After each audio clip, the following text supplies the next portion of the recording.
nag-book si Mister ng ticket. Good morning everybody! Nandito si Inday, ang aking mga anak. Nandun, Jessica, Jenny! Nandun sila sa taas. Mag-a-arrange ako dito dahil meron tayong sunlight at maganda yung ating weather for today's video dito sa ating UK. Ito yung aming kasayahan dito pag mayroong sunlight. Para kaming nai-ignorante talaga. Ito yung ating mga prutas dito. Oh, meron ng bunga yung ating mga strawberries. Strawberries! Kaarte, oy! Ayan, may strawberry na tayo. Si Jessica at si Jenny. Napaliguan ko na ito sila. Na ating mga bata. Ayan, si Jennifer pala yan. Nakala ko si JJ. Ayun si JJ. Yeah, ayun si Jessica. Compost. We pull the weeds. It's not red. No. Yeah, it's not red. It's green. Then make it red. Yeah, you like it red? Marami palang nagtatanong kung saan daw ang lulo nitong mga bata, yung totoo kong papa. Dahil nung nandun ako sa Pilipinas, wala talaga akong time mag-explain sa inyo kung sino yung kasama ko, kung sino yun silang mga, basta ang sinabi ko lang, uncle ko ito, auntie ko ito, sa side yun ni papa yung aking inumian, at yung mga cousin ko, side ko yun sa aking papa. Madami kami doon na side sa aking papa, mostly kami, mga pamilya lang kami doon sa lugar na yun, kaya bawal talaga kaming magkuan-kuan doon. Bawal kaming magkiat doon, uy, kaya alam nyo, kung magkiat-kiat ako doon, ako, malaman ng lahat na si Inday Iljen, unsa naman si Inday Iljen. Kaya maraming nagtatanong sa akin kung nasan daw yung aking father. Diba, nagpunta kami ng presohan. Ha? JJ, you need to help her, nakbe. You need to put your iPad down, out inside, be. Kaya sila dinadal dito para hindi mag-iPad. Kaya bakit palagi na lang ito silang magagadget ba? Kaya dinala ko talaga sila dito sa laba. Hey, you need to put, we put this one here. So, si Papa ko, diba, nag-vlog ako na nakulong si Papa. Maraming nagtatanong kung saan daw, bakit daw nakulong si Papa, ganon. For privacy purposes, aray ko, saan natin ito ipatindog yung ating camera. Teka lang, hanap tayo ng pang-bra pala kay sobrang init dito. Ayan. Parang nasa Pilipinas si Inday. Hindi ma-homesick si Inday today. So, nagtatanong pala na ano daw reason kung bakit daw nakulong si Papa. For privacy purposes, hindi na natin sasabihin. Hindi ko na sasabihin sa inyo kung bakit. Yes? Yeah, but I don't know what to do. Hala, sobra kainit. Ay, teka lang ha. Because we will be playing here. Ay, naku, hawasa. Kaya ang reason talaga na hindi ko sasabihin sa inyo dahil bigyan ko naman ng privacy yung aking papa. Kahit nandun yun siya, no? Ay ko, teka lang. Kahit nandun yung aking papa, hindi ko lahat na ipagsasabi na, diba, na, alam niyo ba? Madami kaming basura dito.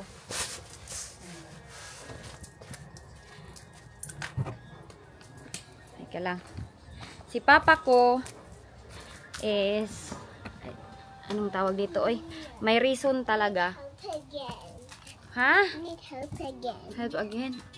May reason talaga kung bakit siya nandoon, pero nga, as you know, hindi lahat masasabi ko dito sa inyo sa social media. Alam ko madaming mga tanong-tanong, saan pala yung mama mo, Inday Iljen, saan nito, saan ganyan. Let me do it. Okay, thank you. Maraming nagwa-wonder dahil yung mga bago kasi dito sa aming channel, hindi nila maintindihan yung mga kwento-kwento ko sa buhay dahil bago lang sila sa aking channel ba. So, hindi nila alam kung ano talaga yung nangyari. Pero, yung matagal na talaga nanood dito sa amin, alam talaga nila kung anong nangyari sa aming family. Kasi sinasabi ko naman diba sa inyo, nag-i-explain ako kung saan si mama. Hinahanap nila si aking mama ko. Ang aking mama, pag uwi ko ng Pilipinas is nandun naman sa Thailand si mama. For 10 years na si mama nandun sa Thailand. At 10 years ba si mama? Basta parang ganyan na din. Matagal na si mama sa Thailand. At ako, for ilang years, more than pa nga 10 years yung aking mama kasi nga ako magti-10 years na ako hindi nakauwi ng Pilipinas. At ako nga, pagdating ko doon sa Thailand, magkasama kami ni mama doon sa Thailand. Yun yung kwento ko all the time. Pero naintindihan ko din yung iba na hindi nila magets kung ano yung kwento-kwento ng buhay ko. Dahil nga sa ganun naganap. Dahil, anong tawag nito? Dahil wala akong time noon, nung nasa Pilipinas ako, wala akong time na mag-explain. Tapos madami tayong natanggap na mga iba't ibang komento, 'di ba? Na nasa abroad daw kami ng mama ko, mga 10 years na daw kami doon. Bakit wala daw kami napundar na bahay? Yung mga ganon, yung mga judgments ng mga tao na hindi naman talaga nila tayo kilala, pero yung judgment nila is sometimes below the belt na din talaga, na parang hindi na talaga siya ano, ambot lang, oy, basta kayo nang yung bahala. Okay lang naman sa akin i-judge ako ng ibang tao, basta ako hindi ako mananakit sa kanila, hindi ako nangaapak ng ibang tao, yun yung importante. So, nakwento ko din ito kung nasan na yung bahay namin sa Pilipinas, yung kinalakihan namin. Nakita nyo naman, di ba, na nag-tortor. Yes, you have your friend. Nag-tortor ako doon sa bahay. Yeah, bahay namin. So, ang nangyari nito, yung bahay nga namin, naprinda na yun siya dati. So, natubos na yun ng nanay ko. At doon nga nagbuntis si Ayen, di ba si Ayen yung kapatid ko na mayroong anak, doon siya nabuntis. Ay, doon siya nabuntis. Yun, doon ka nabuntis. Doon siya nagtira nung nabuntis siya. Hanggang sa nanganak siya, nag-transfer sila ng ibang lugar. So, yung bahay, wala nang magtira. Yung bahay namin ni mama at ng mga kapatid kung saan talaga kami lumaki. Malapit lang doon sa aking uncle, sa aking lula, diba? Pinapakita ko sa inyo dito kami dati. Pero, hindi ko kayo napasok doon kasi privacy naman yun sa nag-rent. Pero, nakuha na yun ni mama dati. Natubos na yun dahil naprinda yun ng ilang thousand, mga 40. Basta, hindi ko malaman kung magkano yung tubos ni mama nung aming bahay. Nung pagkaprinda nun. So, ang nangyari nito, nung wala na si Ayin doon, pinaano na naman ni mama, pinarinta na naman ni mama. So, pag katapos niyan, mga ilang years lang din yung contract. Pero umuwi nga ako, hindi pa namin yun nakuha. So, hindi ko yan na-explain lahat sa vlog ko, hindi ko napakita sa inyo. Kasi nung sa Pilipinas ako, busy yung aking life. Oy, hindi ko na maiisip nga, ano ba yung i-explain ko? Ano ba yung sasabihin ko? Hindi ko na maisip yun. Yung aking naiisip is, yung mga ganap today, yun yung pinapakita ko sa inyo na, yung mga ganap today. So, pagkatapos nun is, teka lang, magkuha pala ako ng green bag, kay bago tayo magkwento dito, i-arrange ko na lang, ayan, oh. Marumi itong aming bahay dito, kaya hindi pa ako nakapag, ang mga bata yung inuna kong napaliguan ako, as usual and always, kahit sa Pilipinas, sinasabi nyo sa akin, wala akong ligo. Wala talaga akong ligo. Wala akong ligo doon, oy, kay na. Sayang kasi yung tubig, na panghugas na lang sana ng plato. Pero naliligo naman ako doon pag mayroon ng tubig sa Pilipinas doon. So, yun ang nangyari. Kaya ang aming bahay, pag uwi ko sa Pilipinas, wala talaga akong bahay. Pero yung ano ba, yung mga tao, hindi na lang nila i-mind yung business nila. Instead na i-keep na nila yung mouth nila na, hala, oy, wala pala ito silang bahay. I-judge pa nila tayo. So, tayo pa yung masama. Wala kang pasalubong, wala kang ganito, wala kang binibigay na pera, wala kang ganito, ganyan. Ang daming hinahanap. Yung mga mama mo, ang papa mo, ang madrasta mo, madaming mga comment na, ha? Anong nangyayari sa mundo? Wala naman akong ginagawang masama. Yun yung naisip ko, hala no, grabe talaga yung mga tao. Pero may mga tao naman na naintindihan nila ako, naintindihan nila. Hindi, Eugene, pabayaan mo yan silang mga ganyan. Sa akin lang talaga, pinapabayaan ko naman talaga sila. Yung, ang tawag nila dito, kasi nga, sinasabi nila, freedom na daw nila diyan, freedom daw nila na mag-comment ng mga ganyan-ganyan. Pero, alam nyo ba, sa totoo lang, they're just explaining themselves naman, oy. Kasi ako, kahit ganun yung buhay namin, swerte ako dahil ganun na nga yung buhay ko, di ba? Maraming nagsasabi, ang hirap mo naman ang buhay mo dyan. Umuwi ka ng Pilipinas, wala kayong sariling bahay. Nakikitira, nakikitulog, nakikikain lang sa iba. Hoy! Alam nyo, happy ako kasi blessed na blessed ako sa aking mga family, sila uncle, sila auntie, mga cousins ko doon, at sa mga neighbors namin. Kasi hindi sila same ng mentality sa ibang Pilipino na, ano ba to siya? Oy, abroad, walang binibigay na pira, Pero, off-cam po, meron po akong ginagawa na hindi ko na ipapakita sa social media. Alam nga naman, every bigay ko ng pera o every bigay ko ng, hindi man madami yung pasalubong ko, pero heartily given. Yung mga tao na naka-receive ng mga pasalubong, very na-appreciate nila. O, diba? Very na-appreciate. Sobrang na-appreciate nila yung aking mga pasalubong. Hindi na sila naghanap-hanap ng bongga-bongga pa. Alam nyo, pagdating ko dito sa UK, message ko talaga yung aking auntie. Kasi yung mga comment na nababasa ko, wala man lang pasalubong sa pamilya, ganun. Sabi ko kay auntie, hindi man madami yung pasalubong na nabigay ko sa inyo. Yung mga tao na nakasalamuha ko, alam nila yan kung ano yung effort na ginawa ko. Medyo masakit sa akin, oy, na mas ma-judge tayo ng mga tao na hindi naman talaga totoo. Medyo masakit yun sa part ng isang nagva-vlog. At lalo na parang feeling nila sila yung tama. So, sa akin lang talaga, tumatawa lang ako doon. So, pagtawa ko, merong masasabi. Sa hindi ko pagligo, merong masasabi. Pag naliligo na ako, nakikiligo doon sa iba, meron na namang masasabi. Ang hirap ng mga tao, hindi natin sila ma-please lahat. Kaya, ginagawa ko yung ginagawa ko yung ako, yung natural na ako. Hindi ko pinapakita na dapat ganito ako mag-act kasi galing ako ng abroad. Kasi mayroong mga iba umuwi ng abroad na nag-iba na din yung ugali nila. I'm thankful na pinalaki ako ni mama na hindi ako ganyan. At thankful ako na kahit simple yung buhay namin, walang nai-involve na pera, walang nai-involve na mga bahay. Wala akong bahay, wala akong tinitirhan na permanente, pero hindi nyo alam yung nangyari sa akin off-cam. Hindi nyo alam lahat. Tawa lang ako ng tawa doon, pero mayroong trials na nangyari sa akin doon sa Pilipinas. Kaya, sobrang thankful ako sa aking auntie, kung manood sila auntie nito, sa aking family, sa lahat ng aking family, sa lahat ng aking mga cousins. Thankful ako sa support na binigay nila sa akin kasi even though na marami akong napagdaanan, sila yung nandun, sila yung hindi nag-judge sa akin. At alam niyo, may nagsabi sa akin na pag tumalikod yan si Inday Elgin, madami yan sasabihin yung mga tao sa kanya. Bakit ito yung silupin na kinuha ko? Green man yung dapat kong kukunin. Hindi ako umiiyak dahil sa nasaktan ako sa mga komento. Wala talaga akong pakialam sa mga comment. You are free. Whatever you say, as long as na ako ito, hindi ko kayo pilin ng plastikan, hindi ako nagpe-pretend na dapat mag-pretend ako na mabait na tao. Ako yung pinakita ko sa inyo, ako yun. Yung pagising sa umaga, hindi pa naghilamos, hindi pa nagkaligo, nag-vlog na, kagaya ngayon. Normal ito sa akin, tapos ito yung palagi kong sinusuot doon kasi sobrang init, walang pangbra, ganon. Normal lang. Kung sino yung tanggap ako na ako, masayang masaya ako dahil merong mga tao na tanggap kung sino ako. Pero sa lahat ng mga taong nang-judge sa akin, no, it's up to you. It's up to you kasi hindi ko responsibility na ipahappy kayo. Yung ganun, yung sinasabi ninyo sa akin na, paano ka magiging happy niyan kung ganyan yung buhay mo? Wala nga kayong sariling bahay. Umuwi pa ng Pilipinas, excited na excited umuwi ng Pilipinas, wala namang bahay.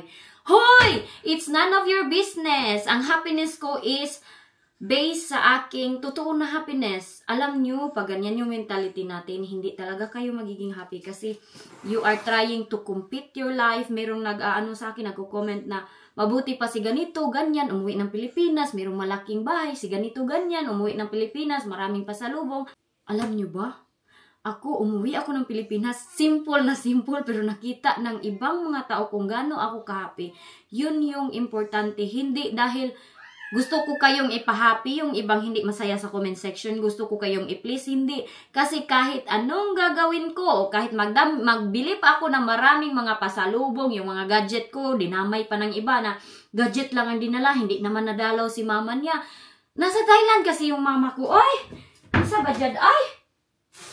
Tapos, damay pa yung iba kong mga cousin, mga nakasama ko, nabash pa doon. Pero sabi nga nila, Inday Elgin, hayaan mo, maraming mga taong nagko-comment, Inday Elgin, don't mind them because they're just explaining kung gaano talaga sila kasad sa buhay nila at kaboard. Kasi sa totoo lang, yung tao kasi, pag hindi sila happy inside, they're not happy to see you happy too. Kaya magdadama yan sila, magbabash, oh, gaya ngayon, marami akong gasol. Pero alam mo, bless na bless ako sa mga tao na nakasalamuha ko dahil pagdating ko dito sa UK, nako, alam niyo anong sinabi nila, TR, my F, yung mga friend ko, ang mga tao na nakasalamuha mo sa amin, sa Kulasean, sa Bukidnon, Lantapan, sobrang happy nila kasi malaki daw yung impact na nabigay ko kahit simple lang. Alam nyo, pag uwi ko, grabe yung iyakan nangyari dun. Ang aking friend na si My F, nag-message sa akin, My F, alam mo ba, anong sabi ni Mama My F?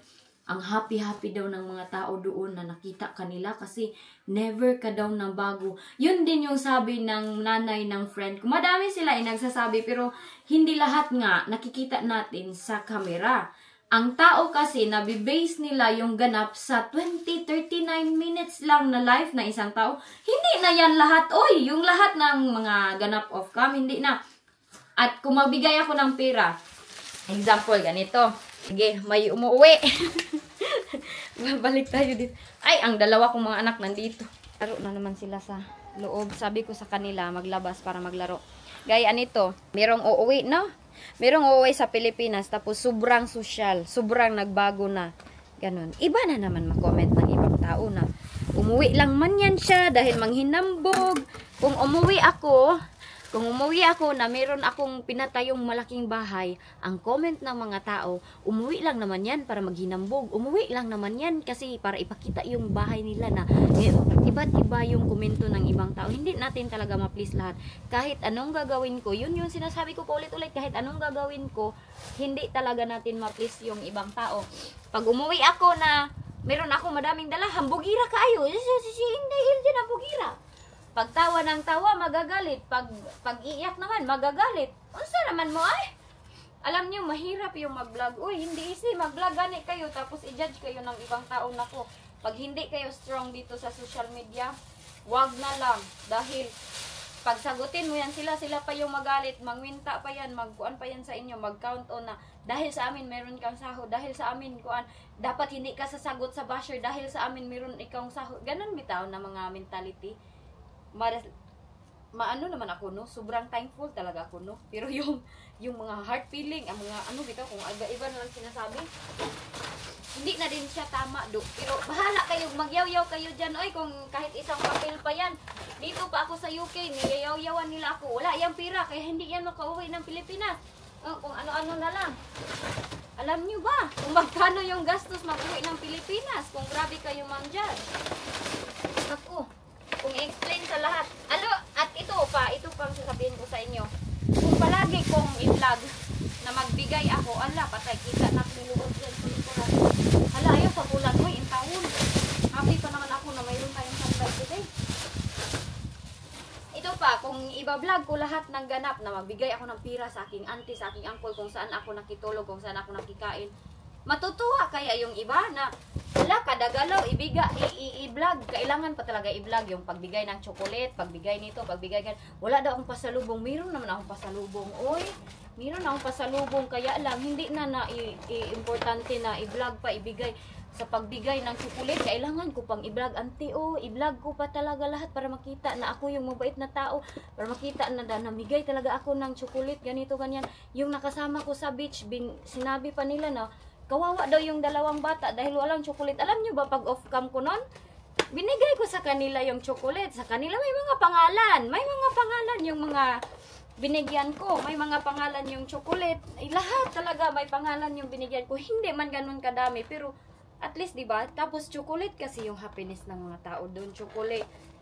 Ang iba nagalit kay bakit ang daming chocolate nung hindi pa ako nagkalipat sa Pilipinas. Bakit chocolate ang dinadala?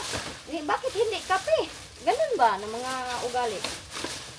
Ang dami-daming sinabi sa akin talaga, pero tawa lang pa rin ako ng tawa sa Pilipinas. Happy ako eh. Happy ako, yun yung life ko doon na mapapakita ko sa inyo. Hindi ko kailangan i-force na dapat makita talaga ng ibang tao na social talaga ako kasi galing ako abroad. Hindi. As long as I'm happy with it, happy na nga ako, simple pa lang yung buhay namin. Lalo na siguro pag mayroon na tayong mansion na. Ganun yung naisip ko. Ang totoong happiness starts within you. Kontento ka sa buhay mo na simple lang, ganun. Simple lang, walang magarang mga sasakyan, walang madaming pera, walang sobrang magandang bahay. Pero happy, di ba? Ganun yung importante. Wala kasi yan nakabase sa ano oy, sa mga bahay-bahay, mga ano-ano pa dyan, mga ari-arian, wala yan. Hindi nakabase yung ating buhay sa ganyan. At isa pa nito, ako, hindi talaga ako mabibili sa pira kasi kahit ganito lang ako, masaya na ako, walang maraming pira. Hindi din easy yung buhay dito sa abroad. Ang iba kasi yung mentality nila, abroad ka, dapat ikaw yung magastos. Thankful jud ako, I promise, thankful ako sa aking mga family at neighborhood kasi hindi talaga sila ganyan ng ugali sa mga nagko-comment dyan sa comment section na wala daw akong hiya dahil nakikitulog lang daw kung saan lang nakikikain. Uy, at least happy, at least madaming nagwi-welcome sa akin. Naku, kung kayo uuwi dyan sa ibang lugar na wala kayong ganyan na pamilya at neighborhood, kawawa kayo. Kailangan yung magpursige talaga ako. Hindi ako nag-worry at happy ako kasi kahit saan ako pumunta, madami akong uncle doon. Ba't man ako mahiya? Family naman kami. Yun nga sinabi ng aking uncle na, ate, si uncle at si auntie ko, sabi niya, ate, mag-enjoy ka talaga dito sa Pilipinas. Yun yung always nilang ina-advise sa akin. Mag-enjoy ka dito. Doon sa aking uncle, wala silang mga expectation at demand sa akin. Wala. Free na free ako doon. Gumala man ako. Ano man, wala kang salita na madidinig. Kasi ganyan yung ugali nila. Yung uncle ko, nakatira na ako dyan. Tagal na ako nakatira. May isa pa akong uncle sa sa Malaybalay, si Uncle Didin. Hindi ko na vlog si Uncle Didin dahil pumunta kami, nag-chat kami ni auntie ngayon. Sabi ko, auntie, nagpunta ba ako dyan pero wala kayo. Gusto ko sana kayo makita. Nag-thank you ako sa kanila na thank you dahil kayo is part kayo ng aking journey sa life. Ganun yung sinabi ko sa kanila. Uy, asan ba yung iring? May iring, anak! O diba dito sa UK, simple lang ding buhay namin dito. Ay, wala kaming sariling bahay at ang bahay dito mahal din ang renta. Ganun ba? Hindi na ako mangarap, uy, na kuan kanang ang tawag dito, hindi na ako mangarap na kailangan pag uwi ko ng Pilipinas meron akong malaking mansyon, dapat ganito yung mapakita ko sa ibang tao, dapat ganyan. Hindi yan yung goal ko. Ang goal ko, makauwi ako, makita ko yung pamilya ko, mabigyan ko sila ng happiness kahit simple. Yung kapatid ko, mga kapatid ko, si mama, mga kapatid ko, sobrang sobrang na-appreciate nila ako, yung mga auntie, uncle ko, mga cousins.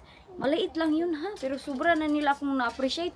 Hindi naman sa hindi ako nagbibigay dahil hindi naman talaga ako ganyan na tao. Nag-iisip din ako, oy, na hala, oy, kawawa naman si uncle, nagpapa-shoulder ako sa kanila. Pero yung uncle at auntie ko, hindi talaga sila tumatanggap pag magbibigay ako. Wag na.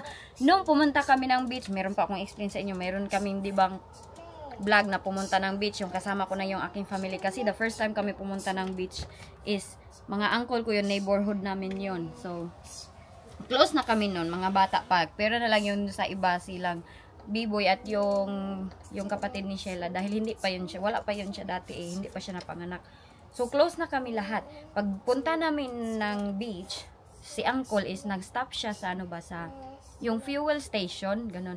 Kasi nung pagdating ko talaga, sinabi ko na to sa inyo na bayad na yun lahat. Galing ako dito, bayad na yun. Nasa UK pa lang ako, bayad na yun lahat. Yung mga tao na nakasama ko doon, wala silang problema sa lahat ng bayarin. Pero hindi naman maganda na mafe-feel ng tao pag ipagsasabi ko pa, bayad na yan lahat. Uy, ito dito, ako yung nagbayad. Pangit naman, di ba? Yung nakikain ako dito kay uncle, uy, pero nakibayad. Pangit, uy, pakinggan yung ganyan, uy. Kaya lahat ng mga ganyan, involving money, involving anything material, hindi ako nagsasabi, hindi ako nag-i-explain. So yun, nag-stop si uncle sa fuel station. Alam nyo, hindi talaga si uncle sa akin ay na mayroong expectation na dapat ako yung mag-fuel. Wala. Sila yung nagbayad ng fuel. Mahal ba yung fuel from sa amin to Cagayan? Mga ilang thousand yun pag full tank.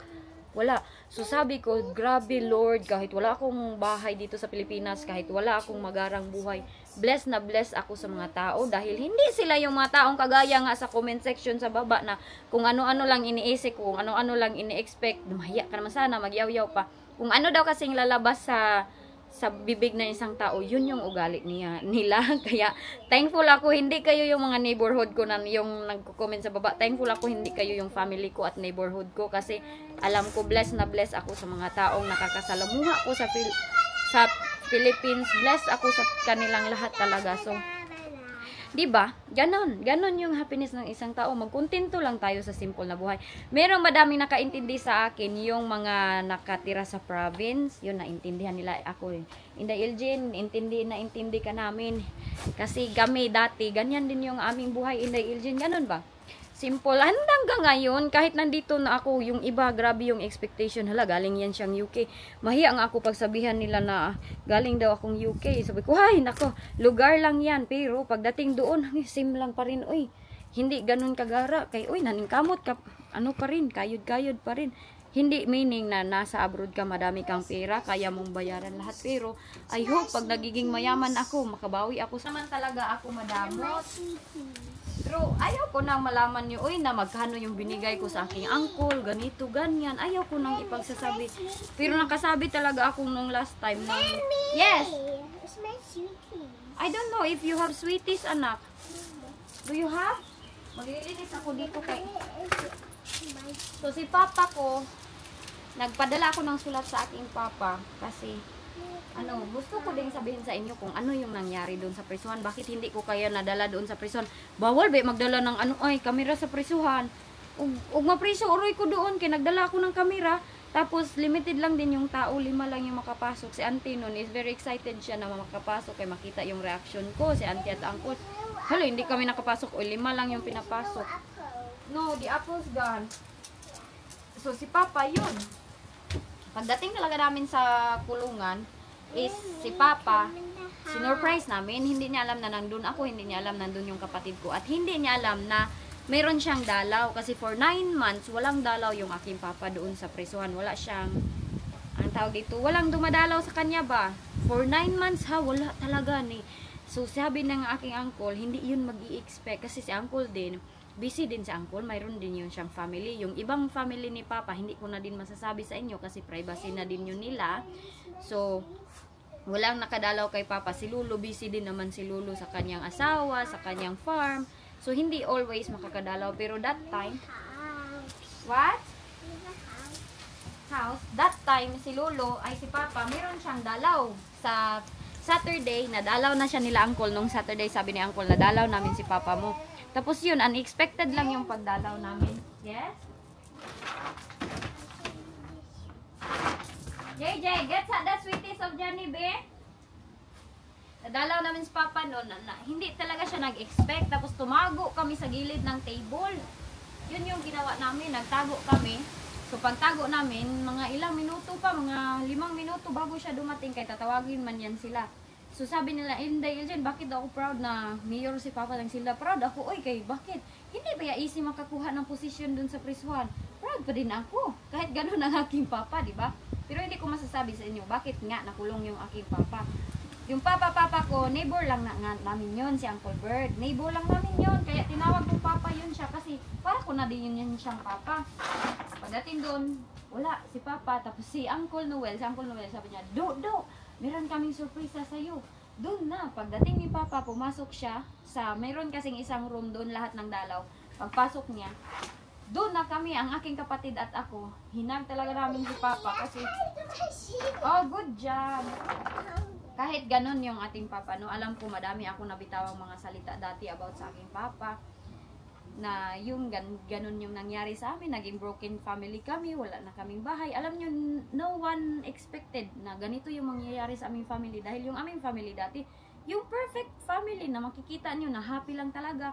Pero si Papa, hindi ko din, anong tawag dito, si Papa, hindi man kasi tayo perfect, no, sa ating mga ganap sa sarili. Si Papa, alam nyo, ang dami kong nabitawan din masasamang mga salita tungkol kay Papa, pero naalala ko lang din ba kung gano'n niya kami inalagaan simula nung bata pa kami hanggang nagkamalay na kami. Kasi si Papa, nagtatrabaho siya dati din. Siya yung nagtatrabaho, nagpo-provide sa family. Ang mga memories, bitaw, kung gaano kayo inalagaan ng iyong Papa, hindi din yun mawawala. At ng iyong mama, silang mama, ganun, hindi mawawala yung memories palagi. So, kung may bad memory childhood kayo, yan, hindi nyo ma-appreciate yung pag-care ng papa nyo, ano.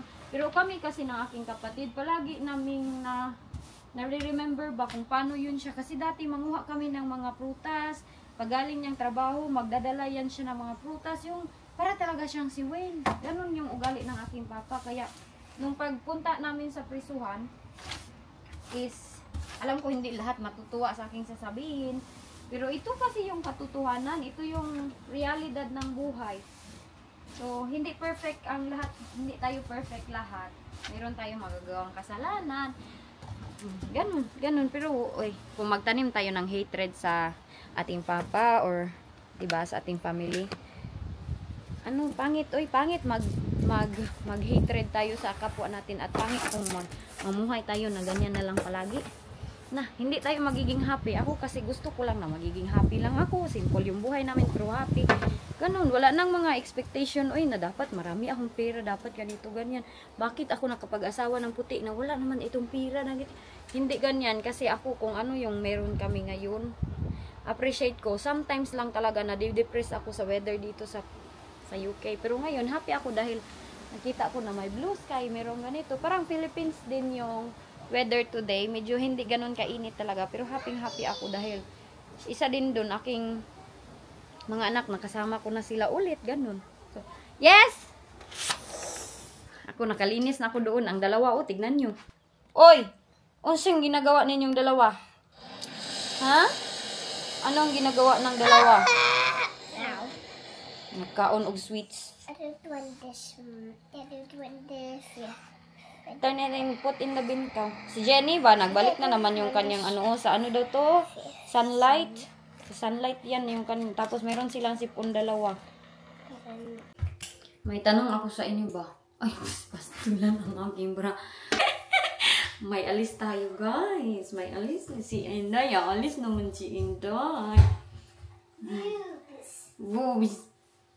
So, ganito lang ako kay, uy, kanina pa ako nagbablog, ngayon pa ako magbra. Ang laswa mo naman na Inday Elgin. Dito, bita, wala silang pakialam kung magbra-bra or ano.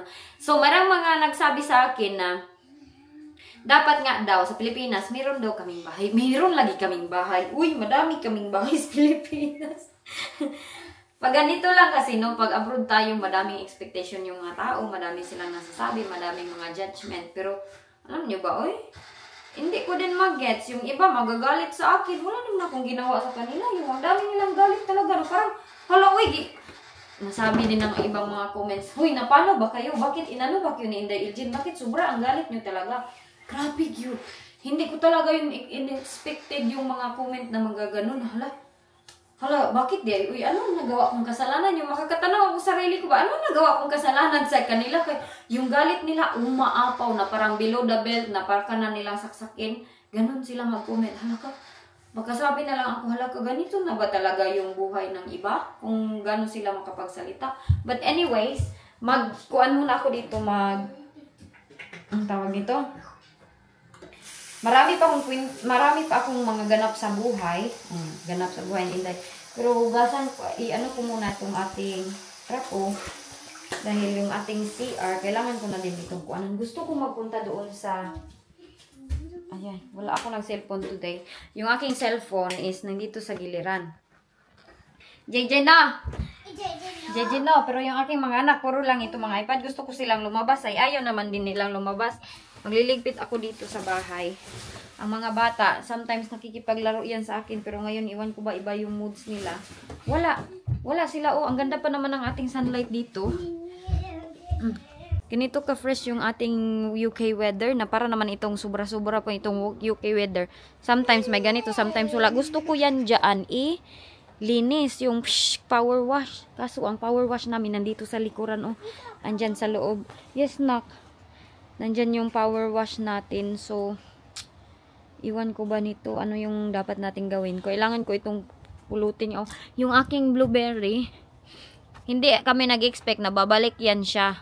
Sa totoo lang, hindi kami nag-expect ni Wayne na babalik itong aming strawberry. Dahil last time, patay na talaga yan siya, no? Pero ngayon, pag binigyan kami ni Bayaw ng ganitong klaseng soil. Ganyan na soil. Oh, meron nga mga ganito. Iwan ko bakit may ganyan. Para daw itap up sa aming mga plants. Kasi yan, si Bayaw ko, mahilig din yan siya sa mga plants. Nag-zoom naman hinuon niya. Ay. Ito yung aking blueberry. Ang ating blueberry is kunti lang siya. At ayan, puro na ito siya mga weeds. Mga weeds na ito. Sino yung nakarelate dyan na umuwi galing abroad, ang dami-daming judgment ng mga tao? Nakarelate din ba kayo? Hi JJ, I think hindi lang ako yung nakarelate, madaming nakaka-relate nito kasi ibang mga tao kahit mga neighbor natin ganyan, pero ako swerte lang talaga ako sa aming paligid dahil yung mga tao na nabisita ko, ano sila, wala silang sinasabing masama sa akin or kung nagsabi man sila ng masama sa likod ko, pagtalikod ko, nasa kanila na din yun kasi hindi natin lahat nga ma-please yung ibang tao. Ay ako pag may nakita ako, ante, parang na talaga akong mamasukay kasi sobrang itim ko talaga doon pag uwi ko. Pag arrive ko, medyo pa daw ako, sabi ni Ayin, medyo iba daw yung kulay ko ba, medyo pink-pink ng kunti. Pink-pink, unsa ka day mestiza kay mag pink-pink.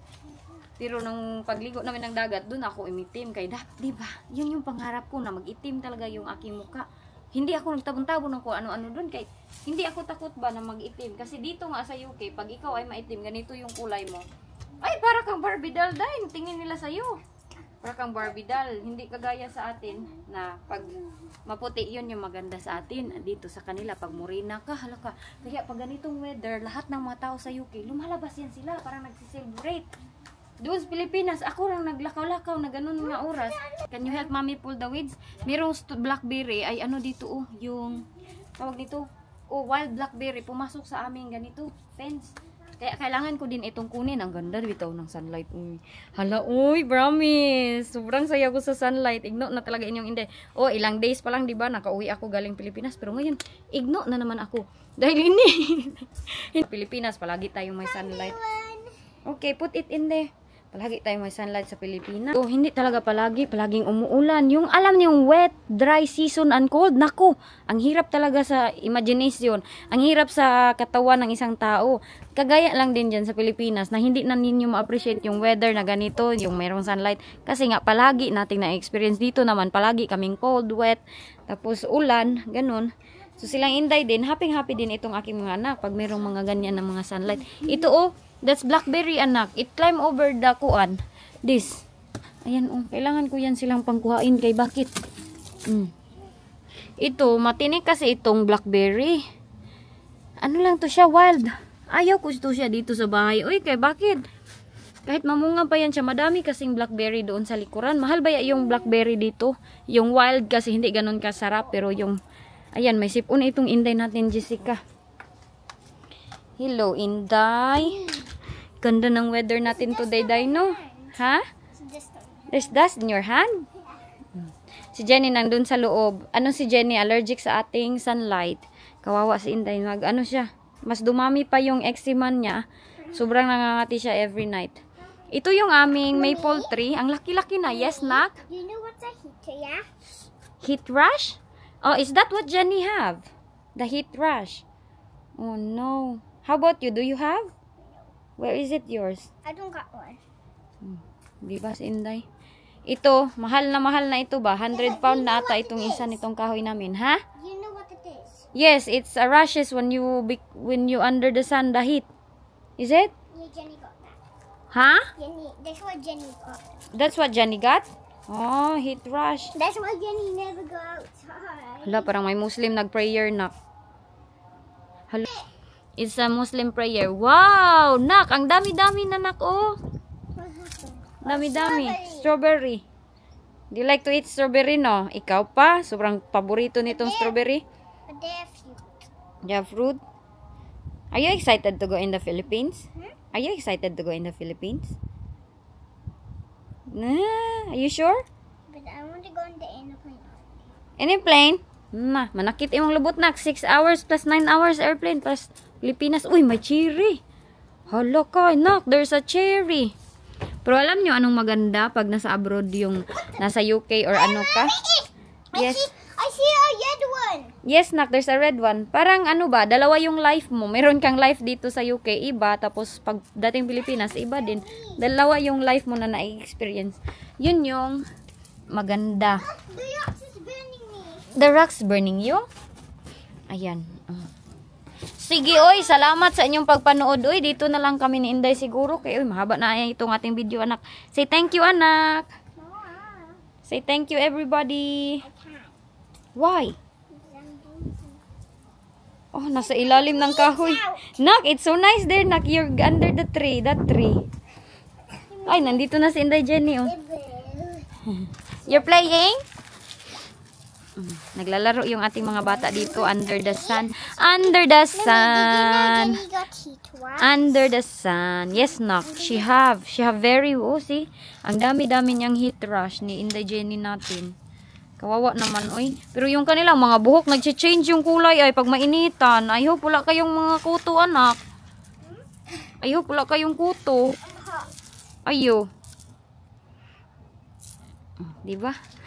Naligo na yan sila ng maaga, oy. Bahala si mami, wala pang ligo. Basta ang aking mga anak may ligo na. Yes. Importante, ang mga anak may ligo. Kay dati, nasabihan ako na ang ganda-ganda ko daw, yung aking mga anak dugyot. So ngayon, ang mga anak ko Put it in there, Nak. There's a strawberry. I know, but they're not yet. Say bye, everybody. Thank you for watching. But they're not watching now. You didn't edit it.